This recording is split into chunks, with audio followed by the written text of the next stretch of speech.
22nd, 1941, the most terrible war in human history began. On that day, fate linked military necessity with the space dreams of one man. Sergey Korolev, the future creator of spacecraft, could not have imagined in the dungeons of Stalin's camps that the formidable Katyushas he would create to defeat fascism would become a stepping stone to the stars. How did military rockets turn into space launch vehicles? How did weapons of destruction open the way for humanity to the universe? Today, we will tell the amazing story of the journey from artillery fire to space orbits. If you are interested in the story of how military technology was transformed into peaceful space achievements, subscribe to our channel. Now, let's discuss in the comments. Do you think that without military necessity, humanity would have been able to reach space so quickly? Or did war really become a necessary springboard to the stars? In January 1912, in the city of Zhytomyr, a boy was born into the family of a Russian language teacher. He was destined to become the creator of the formidable weapons of the Great Patriotic War and a conqueror of space. Sergey Pavlovich Korolev dreamed of flying since childhood, but the path to the stars lay through the fire and steel of wartime. The future designer's childhood was spent in the atmosphere of technical progress of the early 20th century.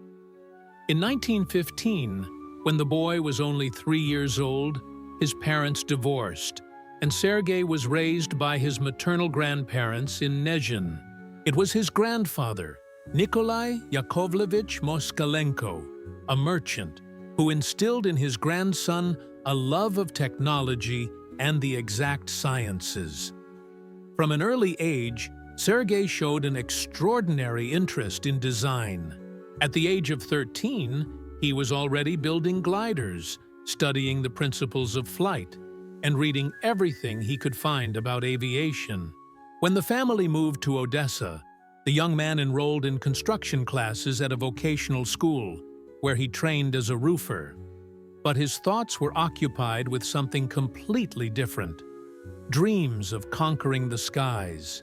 In 1924, the 18-year-old Korolev created his first glider, the Koktebel 1.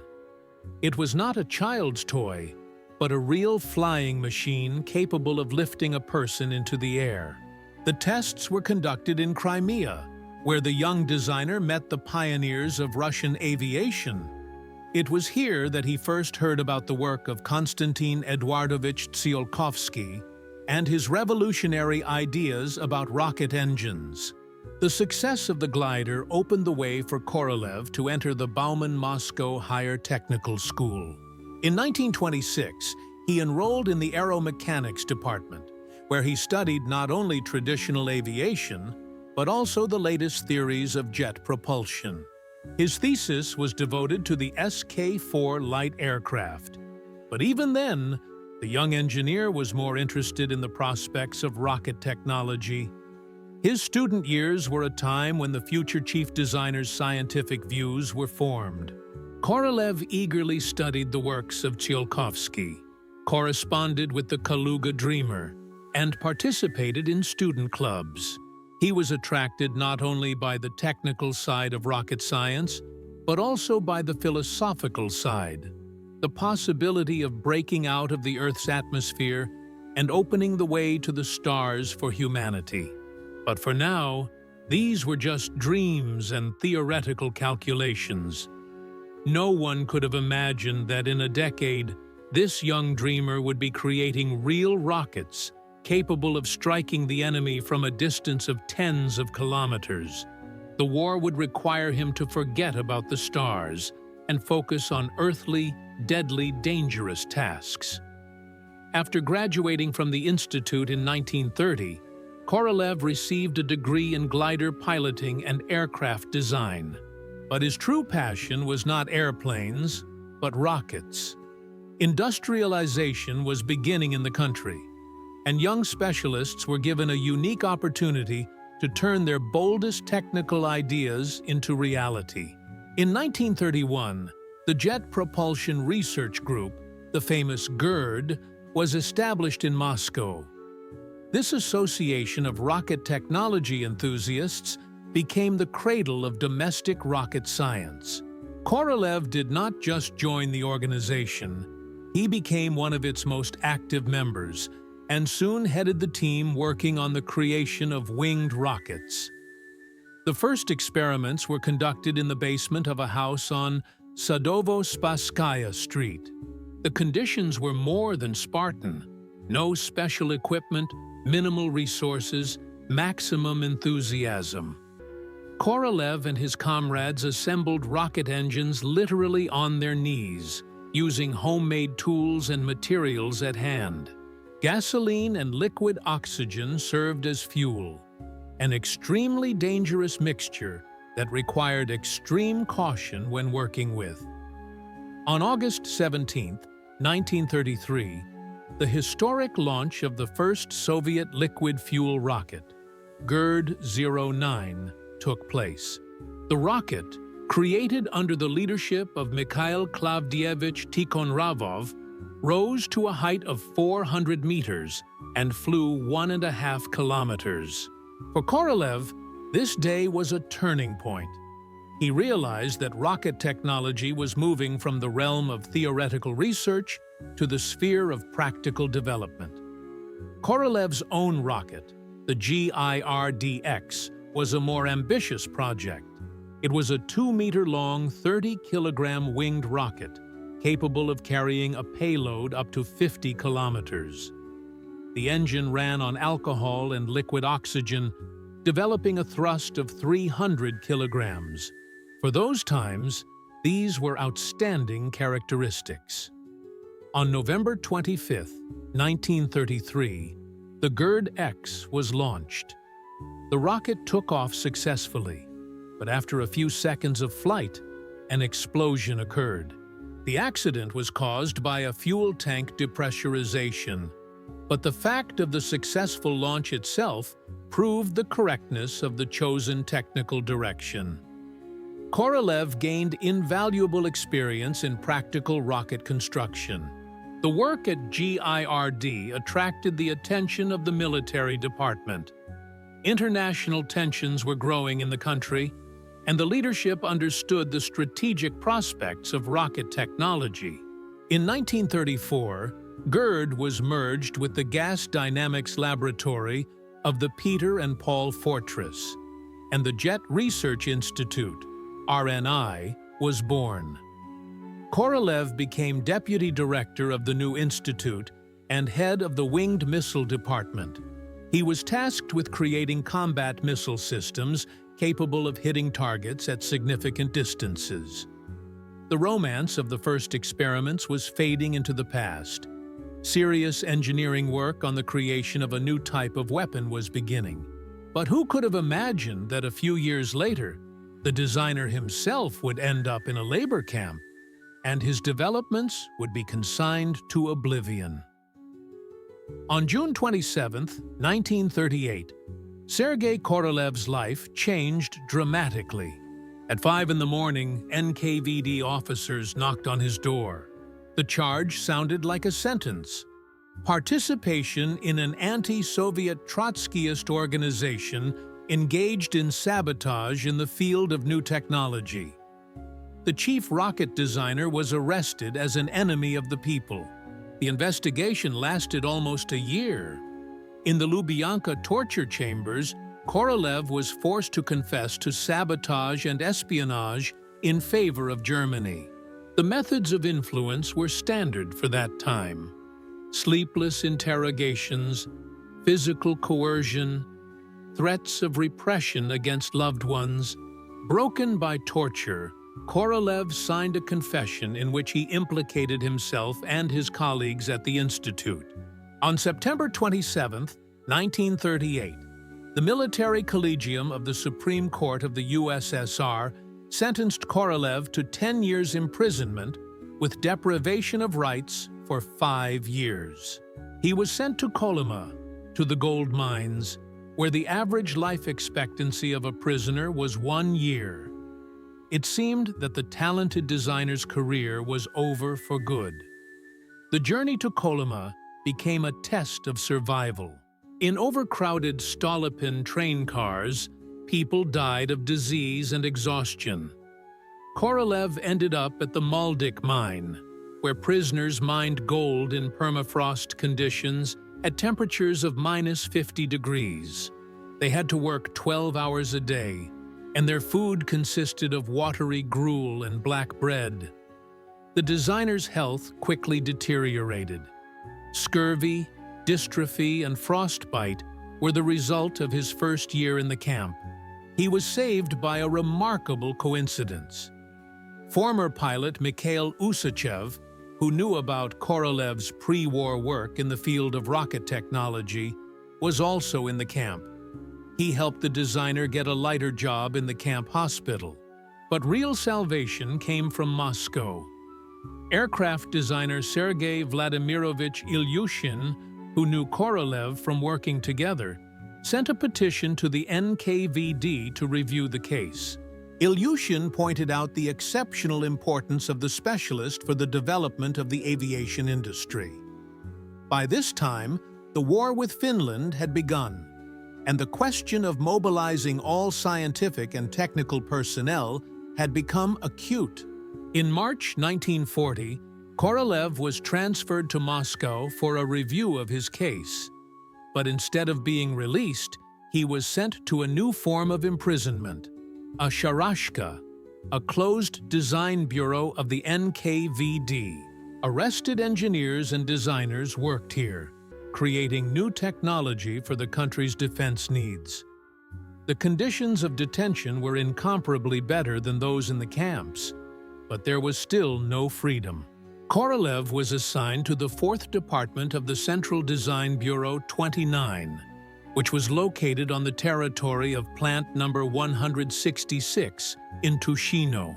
Here, under the leadership of Vladimir Petrovich Glushko, rocket accelerators for combat aircraft were developed. For the first time in 2 years, Korolev was once again engaged in his favorite activity, rocket technology. He did not know that these developments would soon become the basis for the creation of the most terrifying weapon of war.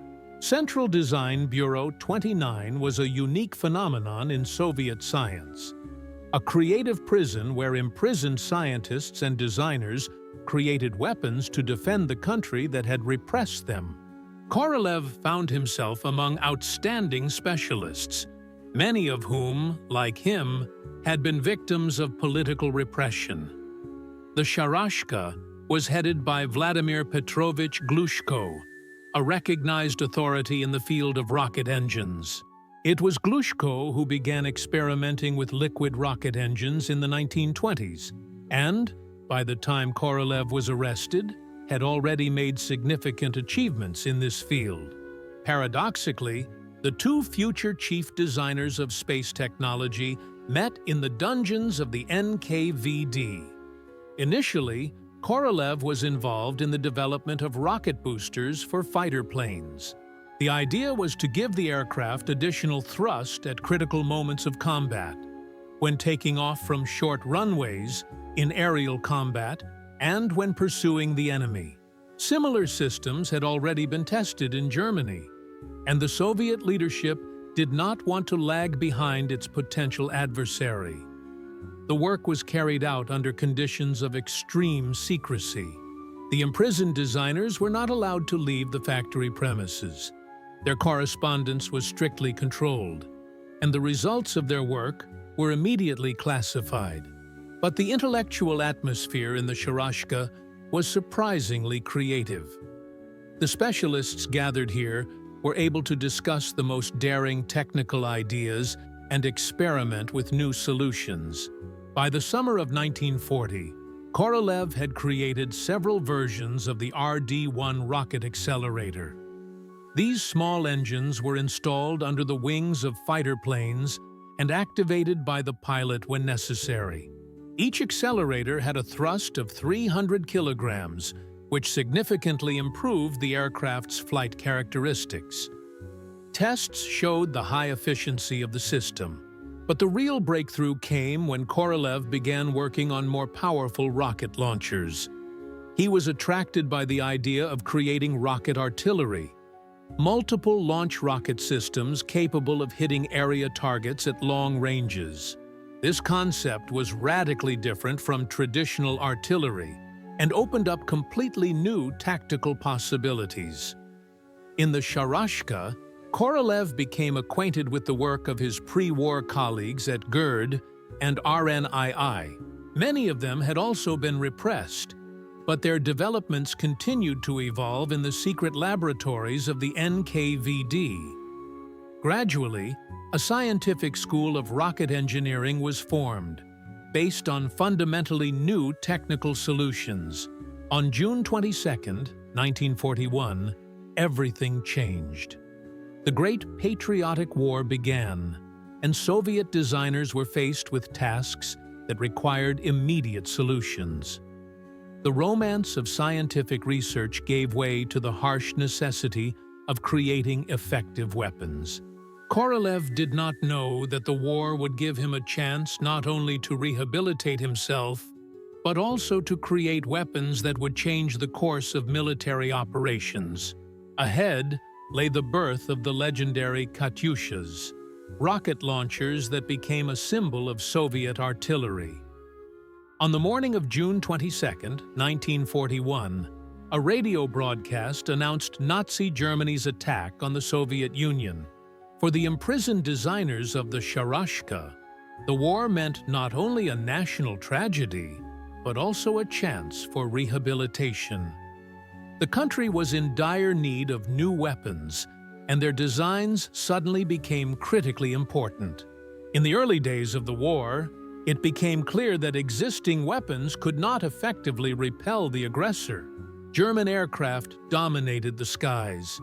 Tank divisions broke through the front lines, and enemy artillery surpassed Soviet artillery in power and accuracy.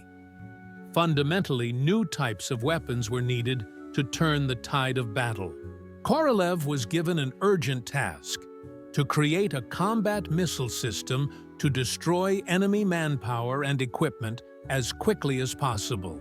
His pre-war designs for rocket shells were used as a basis, but now it was necessary not just to create an experimental model, but to launch mass production of a combat system. Work was carried out around the clock. In the Sharashka, they forgot about the regime of detention. The designers worked 18 hours a day, understanding that the lives of thousands of Soviet soldiers depended on their work. Korolev personally supervised each stage of development, checked calculations, and participated in testing prototypes. The main problem was stabilizing the flight of the rocket projectile. Unlike an artillery shell, which is spun by the rifling of the barrel, the rocket had to maintain stability in flight due to its own design. Korolev proposed an original solution: to use folding stabilizers that would unfold after the projectile left the guide. Creating the launcher was no less difficult a task. A system was needed that could ensure the simultaneous launch of several dozen rockets with a minimum time interval. Korolev developed a multi-charge launcher based on a truck. This solution ensured high mobility of the system and the ability to quickly change position after a salvo. The first tests of the new weapon took place in July 1941 at a test site near Moscow. The results exceeded all expectations. 8 missiles, launched at 1-second intervals, covered an area of 100 by 100 meters. The destructive force of the explosions was such that nothing living remained within the radius of the blast. A commission of military experts was amazed by the effectiveness of the new weapon. The generals understood that they had obtained a weapon capable of demoralizing the enemy not only through physical impact, but also through psychological effect. The roar of multiple missiles taking off simultaneously and the subsequent powerful explosions made a stunning impression. A decision was made to immediately launch serial production. The new weapon was officially designated BM-13, Combat Machine 13. But very soon, it acquired another popular name, which became legendary. Soldiers nicknamed the rocket launchers Katyushas after a popular wartime song. This name has gone down in history as a symbol of the power of Soviet weapons. On July 14, 1941, at 5:30 in the morning, the first combat salvo of the Katyusha thundered near the city of Orsha. Captain Ivan Andreevich Flerov's experimental battery of 7 BM-13 combat vehicles unleashed 112 rockets on a concentration of German equipment at a railway station. The effect exceeded all expectations. Within a few seconds, an entire echelon of ammunition and equipment was destroyed. German soldiers who witnessed this volley were shocked by the unprecedented spectacle. 100 rockets, launched almost simultaneously, created a fiery squall in the sky, and the subsequent explosions literally wiped out everything within the radius of destruction. The first mentions of Stalin's organs appeared in Wehrmacht reports. This is how the Germans nicknamed Soviet rocket launchers because of the characteristic howl of the shells. The success of the first combat use immediately attracted the attention of the top military leadership. Joseph Vissarionovich Stalin took a personal interest in the new weapon and demanded a report on its capabilities. Korolev was urgently summoned to the Kremlin, where he had to explain the principles of operation of the system he had created. The meeting with the Supreme Commander took place in strict secrecy. Stalin listened attentively to the report on the technical characteristics of the BM-13, asking specific questions about the possibilities of mass production and the prospects for the development of rocket weapons. Korolev understood that not only the fate of his development, but also his own fate depended on this meeting. The Supreme Commander was impressed by the potential of the new weapon. The very next day, an order was signed to launch mass production of BM-13 combat vehicles at several factories simultaneously. Korolev was tasked with creating a special design bureau for the further development of rocket artillery. Formally, he remained a prisoner, but in fact, he was given complete freedom of action. The first serial Katyushas began to arrive in the troops as early as August 1941. The new weapon immediately demonstrated its effectiveness in combat conditions. The rocket batteries were particularly successful in the defense of Moscow, where their use made it possible to stop the advance of German tank groups. Production of the BM-13 was ramped up rapidly. By the end of 1941, Soviet industry was producing more than 100 combat vehicles per month. At the same time, special rocket artillery units were created, whose servicemen underwent intensive training in the use of the new weapon in various combat conditions. The secrecy of the development was strictly maintained. Even in official documents, rocket shells were not mentioned, and code names were used instead. But the secret of the Katyusha did not last long. The Germans quickly realized what kind of weapon they were facing and began developing their own rocket artillery models. For Korolev, the success of the Katyusha was a turning point in his life. From an imprisoned designer, he became one of the country's leading weapons engineers. But he understood that this was only the beginning. The war would require the creation of increasingly powerful and sophisticated missile systems, and he would have to solve problems that until recently he could only dream of. The Katyusha's baptism of fire near Orsha was only the beginning of its victorious march across the fronts of the Great Patriotic War. By the fall of 1941, rocket mortars had become a formidable weapon capable of turning the tide of battle. But the road to recognition was not easy. Military commanders needed time to understand the tactical capabilities of this fundamentally new type of weapon. The first months of combat use revealed both the strengths and weaknesses of the rocket launchers. The main advantage was the enormous psychological impact on the enemy.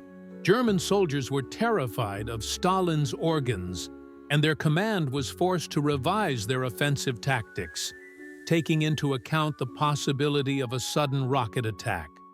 However, significant shortcomings of the system also became apparent. The accuracy of the Katyushas left much to be desired. The spread of the shells was significant, which made them ineffective against point targets. In addition, revealing factors, flashes during launch, and a characteristic smoke trail quickly gave away the battery's position, making it vulnerable to return fire. Korolev carefully studied combat reports and worked to eliminate the identified shortcomings. The main task was to increase the accuracy of fire and create more powerful warheads. At the same time, new types of shells were being developed, high explosive, incendiary, and chemical, to engage various types of targets. Particular attention was paid to the creation of high-power shells. By the end of 1941, the 200mm M20 rocket shell with an 18-kilogram warhead had been developed. These shells were several times more destructive than standard M13 shells and were intended for the destruction of particularly important targets. In the winter of 1941 to 1942, Katyushas played a decisive role in the counteroffensive near Moscow. Massive rocket strikes on concentrations of German equipment and manpower allowed Soviet troops not only to stop the enemy's advance, but also to launch a decisive offensive. The psychological effect was so strong that entire Wehrmacht units surrendered after rocket attacks. The production of rocket launchers increased with each passing month. By the spring of 1942, Soviet industry was already producing several hundred BM-13s per month. Specialized factories were set up, where not only launchers, but also all types of rockets were mass-produced. The German command made desperate attempts to capture Katyushas as trophies, or at least study their design. Soviet rocket troops received strict orders to destroy combat vehicles, along with ammunition, in case of a threat of capture. Many Katyusha crews preferred death to capture, blowing up their launchers with grenades. By the summer of 1942, rocket artillery had become an integral part of the Soviet armed forces. The army saw the emergence of Guards mortar units, staffed by the best specialists and equipped with the most modern technology. These units became true masters of fire maneuvering, capable of delivering a crushing blow and quickly changing position. For Korolev, this was a period of intense creativity. His design bureau worked on dozens of new projects, from light portable rocket launchers to powerful stationary coastal defense systems. But even more ambitious tasks lay ahead. The creation of long-range missiles and systems capable of changing the very nature of warfare. By mid-1942, it had become clear that the war would be a protracted one, and that the Soviet army would need fundamentally new weapons to achieve final victory. Korolev was tasked with creating a new generation of missile systems, more powerful, accurate, and long-range than the existing Katyushas. The main problem with rocket artillery remained its insufficient accuracy. The dispersion of M13 shells reached 2% of the firing range, which made them ineffective against point targets. Korolev focused on creating a stabilization system that would ensure more accurate hits. The solution was found in the use of the turbojet stabilization principle. Special nozzles were installed in the tail section of the shell, through which part of the gases from the combustion of fuel exited at an angle, causing the shell to rotate in flight. This provided gyroscopic stabilization and significantly increased the accuracy of the hit. At the same time, work was underway to increase the firing range. Standard M13 shells flew a distance of 8.5 kilometers, which did not always allow targets deep within enemy defenses to be hit. It was necessary to create rockets with a firing range of at least 15 to 20 kilometers. The new M31 shell, created under Korolev's leadership, had a caliber of 310 millimeters and weighed 92 kilograms. The powerful 28-kilogram warhead was capable of destroying any field fortification, and the firing range was 11.5 kilometers. This made it possible to hit targets far behind the front line. But the real breakthrough came with the development of multi-stage rockets. Korolev proposed using the principle of a composite rocket, where after the first stage fuel burned out, the second stage was activated, providing additional acceleration for the warhead. This design made it possible to increase the firing range to 30 kilometers. Tests of the new missile systems were conducted in strict secrecy at special test sites in the Moscow region. The results exceeded all expectations. Firing accuracy increased threefold, and the destructive power of the new shells was such that a single volley could destroy an entire fortified enemy area. Particular attention was paid to the creation of special ammunition for tactical tasks. Incendiary shells were developed to destroy warehouses and wooden structures, smoke shells to create smoke screens, and illumination shells for night combat operations. Each type of ammunition required an individual approach to design. German intelligence made desperate attempts to uncover the secrets of Soviet rocket technology. Agents tried to infiltrate factories and testing grounds, bribe employees, and obtain technical documentation. But the system of secrecy created around Korolev's developments proved virtually impenetrable. By the beginning of 1943, Soviet rocket artillery was qualitatively superior to all similar enemy systems. German Nebelwerfer and other types of rocket weapons were significantly inferior to Katyushas in all key characteristics. This superiority was one of the factors that led to a turning point in the war. Work on improving rocket weapons continued unabated. Korolev understood that war was a competition of technologies, and that the winner would be the one who could create more effective weapons. New challenges lay ahead. The creation of long-range missiles and systems capable of striking strategic targets deep behind enemy lines. In the spring of 1943, Korolev was given a task of exceptional complexity and secrecy. The Supreme Command Headquarters demanded the creation of strategic missile weapons capable of striking targets on enemy territory at a distance of several hundred kilometers. It was a revolutionary concept that anticipated the advent of ballistic missiles. The project was codenamed Energia and was classified at the highest level. Only a few people in the country's leadership and a small group of designers allowed to participate in the development knew about its existence. Korolev became the scientific director of the project and received virtually unlimited resources to carry out the task. The technical complexity of the project was unprecedented. It was necessary to create a rocket weighing several tons, capable of delivering a warhead weighing up to 1 ton over a distance of 300 to 500 kilometers. Such parameters required fundamentally new solutions in the field of engine construction, control systems, and structural materials. The basis of the new rocket was a powerful liquid engine developed by Vladimir Petrovich Glushko. The engine ran on ethyl alcohol and liquid oxygen, developing a thrust of 12 tons. This allowed the rocket to accelerate to a speed of more than 1.5 kilometers per second and ensure the necessary flight range. The flight control system presented a particular challenge.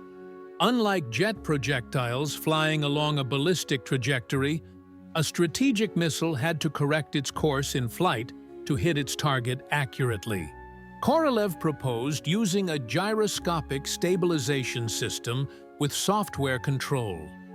Testing of the first prototypes of the strategic missile began in the summer of 1943 at a secret test site in Kazakhstan. The first launches ended in failure. The missiles exploded on takeoff or deviated from their intended course. Painstaking work was required to fine-tune all the systems. In parallel with the creation of the ultra-long-range missile, Korolev worked on other secret projects. One of them involved the creation of a rocket plane, a manned aircraft with a rocket engine capable of delivering precision strikes against particularly important enemy targets. The project was extremely risky, but potentially very effective. Another classified development was an air defense system based on interceptor missiles. Korolev proposed the creation of anti-aircraft missiles capable of shooting down enemy aircraft at high altitudes and speeds. This system was intended to protect Moscow from German air raids. All secret projects required extreme secrecy.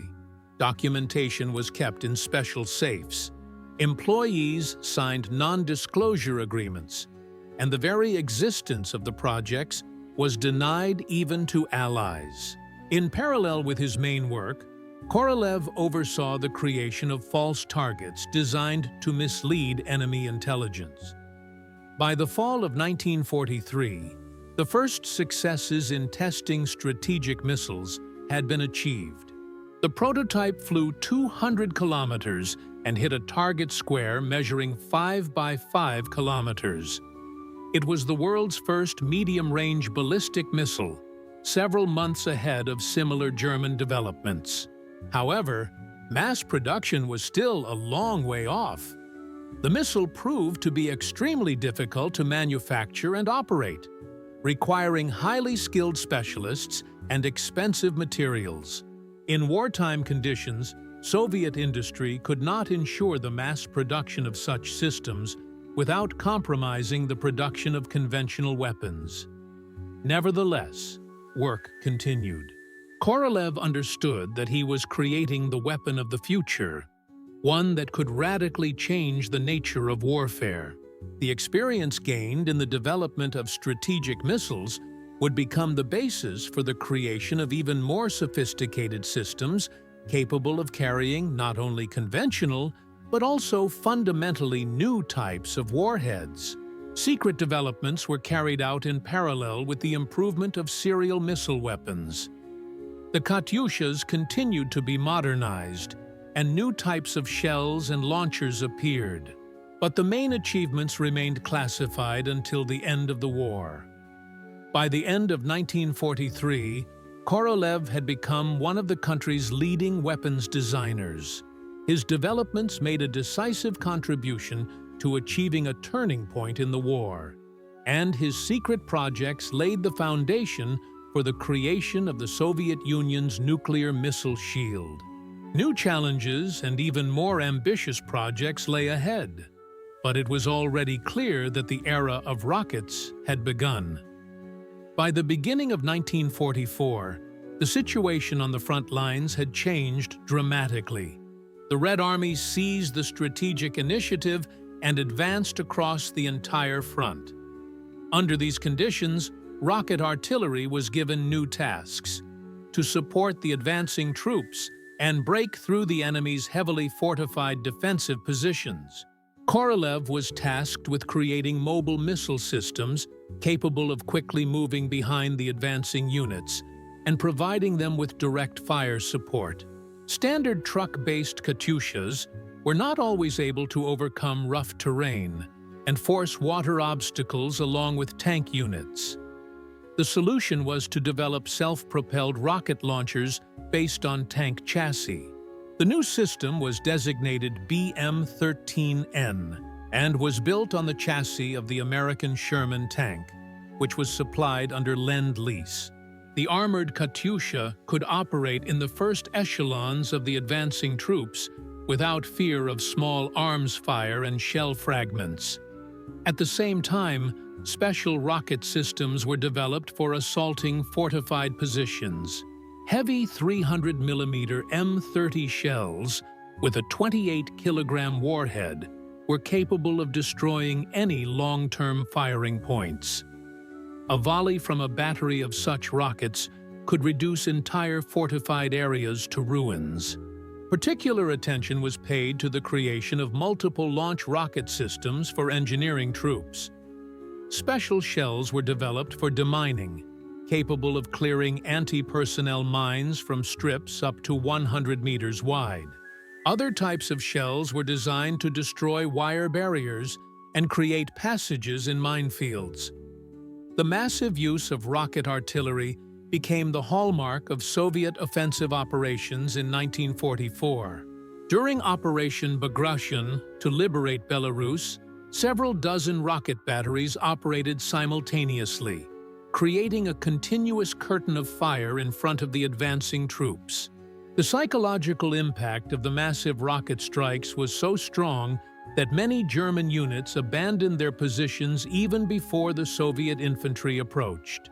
The characteristic roar of hundreds of rockets and the subsequent powerful explosions demoralized even experienced Wehrmacht soldiers, who were accustomed to artillery fire. The production of rocket weapons reached industrial scale. By mid-1944, Soviet factories were producing up to 500 launchers of various types per month. Millions of rockets were produced, ensuring a continuous supply of ammunition to the army. The German command made desperate attempts to create an effective countermeasure to Soviet rocket artillery. Special radar stations were developed to detect rocket batteries, and mobile groups were created to destroy them. But the high mobility of the Katyushas made these measures ineffective. By the end of 1944, rocket artillery had become an integral part of the Soviet military machine. No major offensive operation could do without the Katyushas, and their volleys became a symbol of the Red Army's victorious advance. For Korolev, this was a period of supreme recognition. His brainchild played a decisive role in the defeat of Nazi Germany. On May 9, 1945, the act of unconditional surrender of Nazi Germany was signed in Berlin. The war in Europe ended with the complete victory of the anti-Hitler coalition. For Korolev, this was not only a day of national celebration, but also the beginning of a new era in his creative biography. The transition from military rocket construction to the creation of peaceful space systems. In the first days after the victory, the Soviet government set new tasks for the defense industry. The Cold War with yesterday's allies was beginning, and the country needed fundamentally new weapons capable of ensuring strategic parity with potential adversaries. Rocket technology was to become the basis of the Soviet Union's future nuclear shield. Korolev was appointed chief designer for the development of strategic missile systems. Formally, he had been rehabilitated back in 1944, but only now did he have the opportunity to fully realize his creative potential. He was given tasks whose scale exceeded anything he had done during the war. The primary task was to create intercontinental ballistic missiles capable of delivering nuclear warheads to the territory of a potential enemy. It was necessary to develop missiles with a range of at least 8,000 kilometers and an accuracy of several kilometers. Such parameters required revolutionary solutions in all areas of rocket science. The experience gained in the creation of wartime strategic missiles became the basis for new developments. But now, it was necessary to increase the characteristics tenfold. Instead of a 1-ton warhead, the new missiles had to carry a payload of 3 to 5 tons over a distance 10 times greater. The main problem was the creation of sufficiently powerful rocket engines.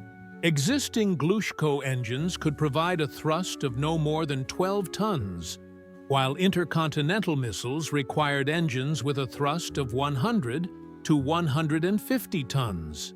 This meant that fundamentally new technologies for fuel combustion and combustion chamber cooling had to be developed. No less difficult was the task of creating flight control systems. A rocket flying a distance of 8,000 kilometers had to correct its course with an accuracy of fractions of a degree. This required high-precision gyroscopes, sophisticated automatic control systems, and reliable radar guidance systems. The work was carried out in strict secrecy. Special design bureaus were created, completely isolated from the outside world. Employees lived in closed towns, their correspondence was monitored, and the results of their developments were classified for decades to come. Korolev understood that he was creating a weapon capable of destroying human civilization. But in the context of growing confrontation with the West, the Soviet Union had no choice. Only the possession of strategic missiles could guarantee the country's security and prevent a new world war. In parallel with military developments, Korolev was hatching plans for the peaceful use of rocket technology. Even during the war, he dreamed of creating rockets capable of launching artificial satellites into orbit around the Earth. Now, these dreams were beginning to take shape. Powerful intercontinental missiles could become the basis for space exploration. At the end of 1945, Soviet troops occupied the secret rocket center at Peenemünde on the island of Usedom in the Baltic Sea.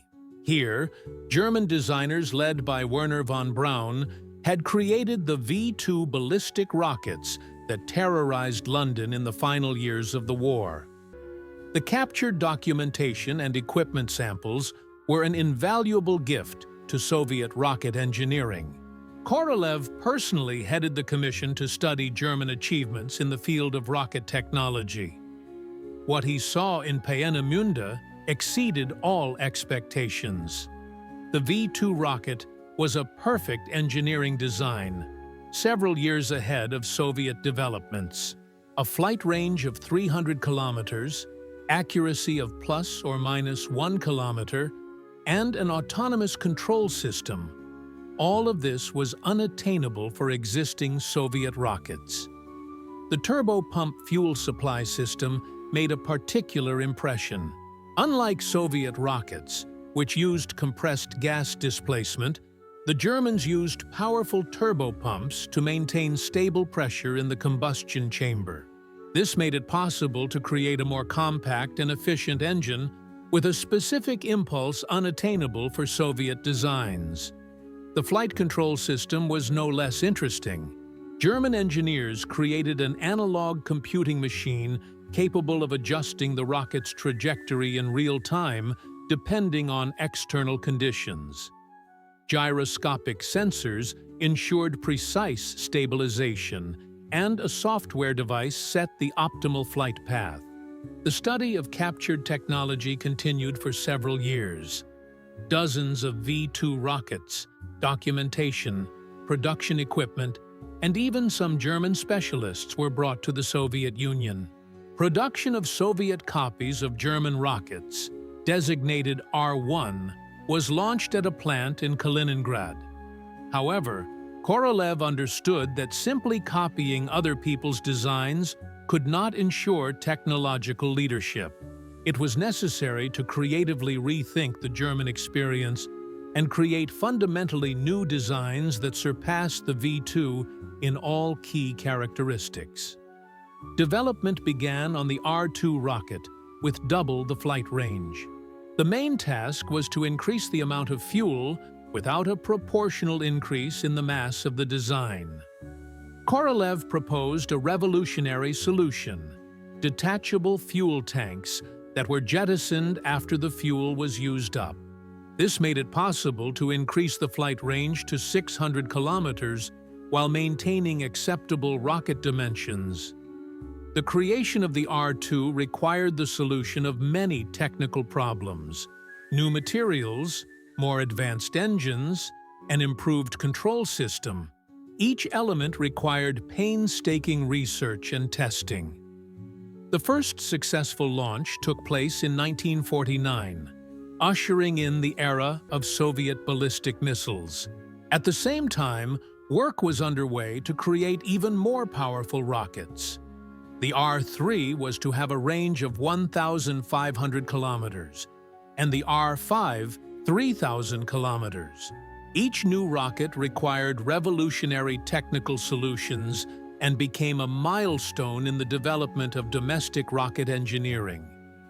Working with German technology gave Korolev invaluable experience in a systematic approach to rocket engineering. The Germans created not just individual pieces of technology, but an entire technological system, from scientific research to serial production. This experience became the basis for the creation of the Soviet rocket and space industry. Intercontinental missiles and the first steps towards the stars lay ahead.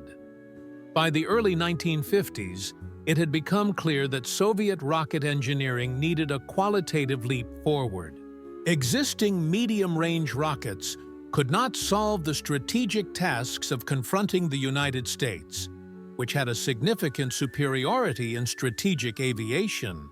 It was necessary to create an intercontinental ballistic missile capable of delivering a nuclear warhead to the territory of a potential enemy.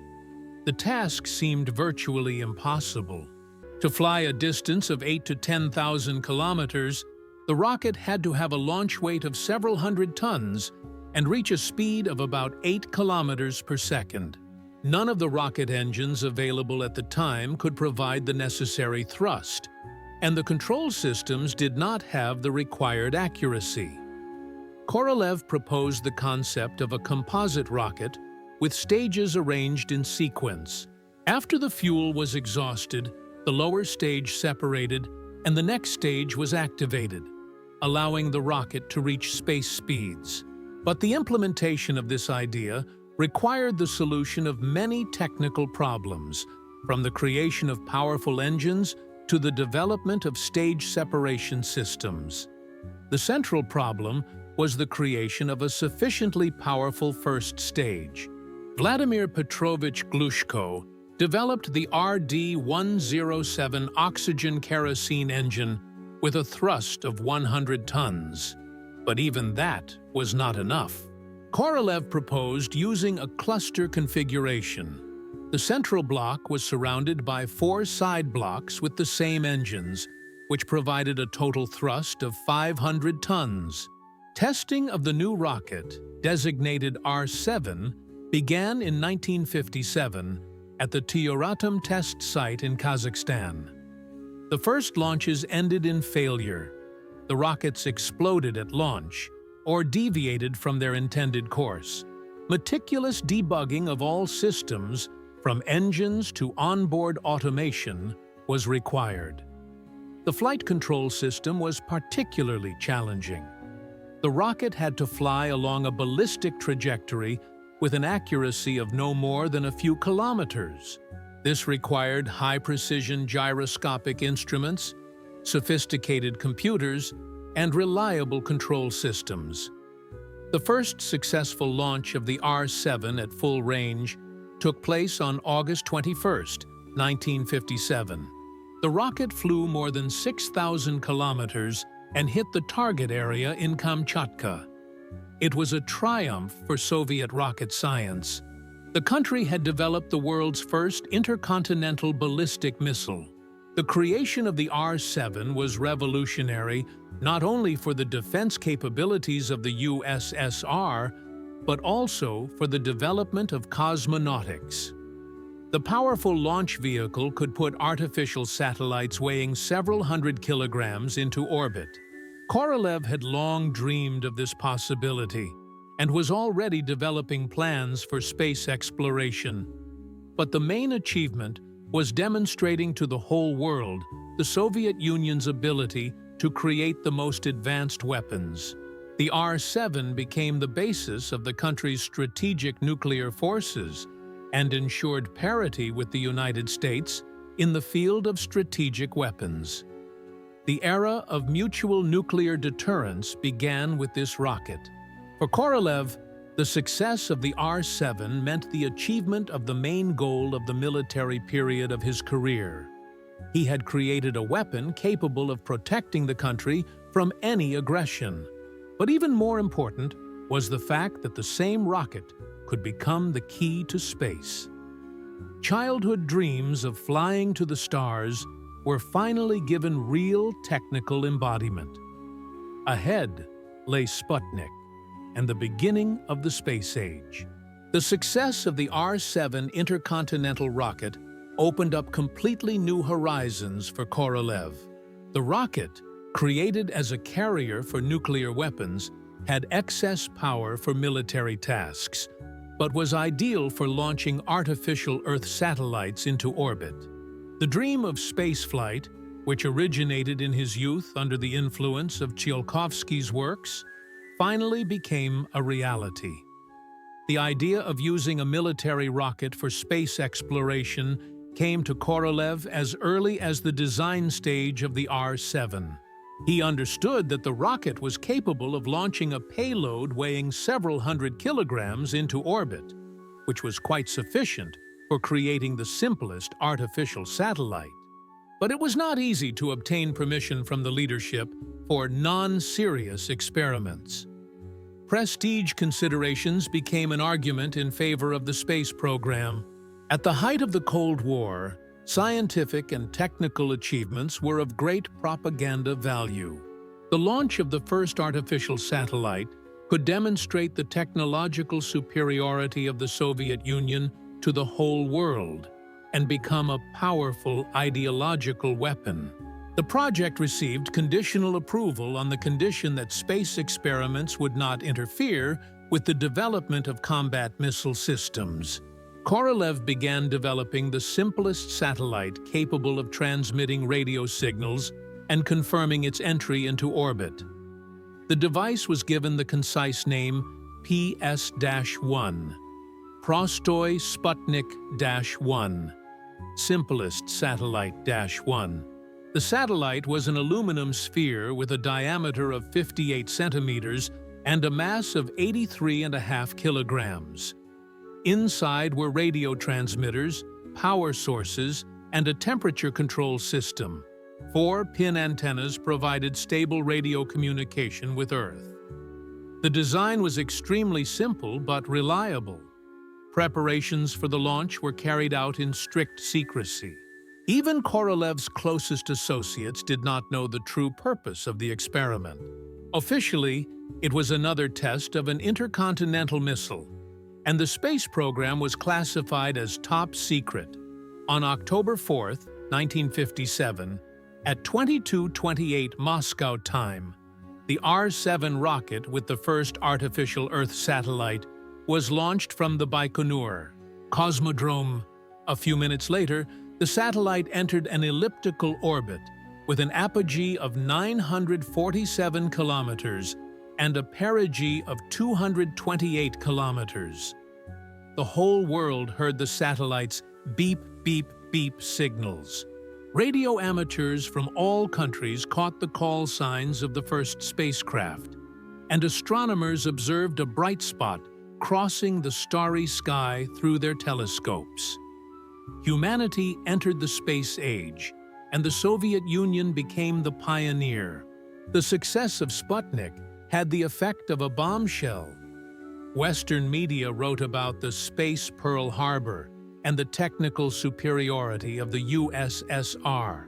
Americans, who considered themselves leaders in the field of high technology, were forced to admit their lag in the rocket and space industry. For Korolev, October 4th, 1957, was a day of great triumph. The military rocket designer became the chief designer of spacecraft. The journey from artillery Katyushas to the first satellite took only 16 years, but during that time, both Korolev himself and the entire world civilization changed radically. The space age began with a military rocket.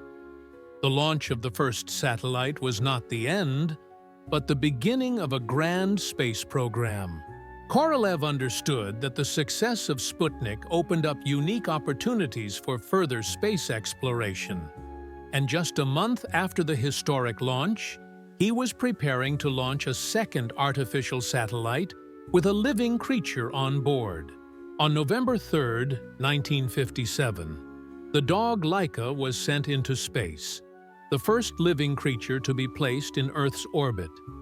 Sputnik 2 weighed 508 kilograms and carried a full-fledged biological laboratory. The experiment proved the fundamental possibility of flying living organisms in outer space and laid the foundation for future manned flights. The military origins of the space program determined its further development. The R-7 rocket, designed to deliver nuclear warheads, was ideal for launching heavy spacecraft into orbit. The power of its engines allowed it to launch satellites weighing several tons, which was unattainable for American rockets at the time. Korolev began work on the creation of automatic interplanetary stations. As early as January 1959, the first attempt to reach the Moon was made. Although the Luna 1 station missed its target, it became the first artificial object to overcome Earth's gravity and enter orbit around the Sun. Success followed success. Luna 2 reached the surface of the Moon for the first time in history, and Luna 3 transmitted the first images of the far side of our planet's natural satellite to Earth. Each new space experiment demonstrated the growing capabilities of Soviet rocket and space technology. But Korolev's main goal was to send humans into space. Back in 1958, development began on the Vostok manned spacecraft. The task was extremely difficult. It required the creation of a life support system, reliable heat protection for re-entry into the atmosphere, and an ejection seat for emergency evacuation of the spacecraft. On April 12, 1961, Yuri Alexeyevich Gagarin made the first flight into space in human history aboard the Vostok 1 spacecraft. 108 minutes of orbital flight forever changed humanity's perception of its capabilities.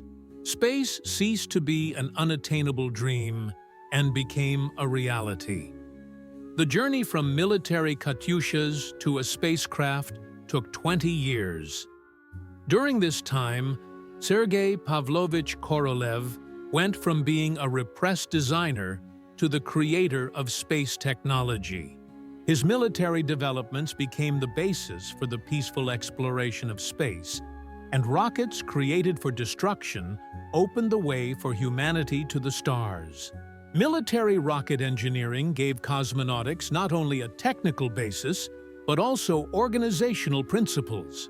The system of strict discipline, precise planning, and reliability, developed during the creation of combat missiles, proved to be ideally suited for solving space tasks. Korolev's military school became the foundation of the space age.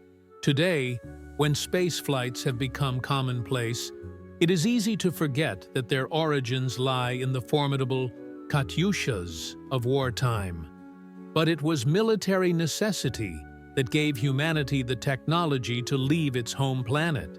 War became a springboard to the stars, and weapons of destruction turned into a means of exploring the universe.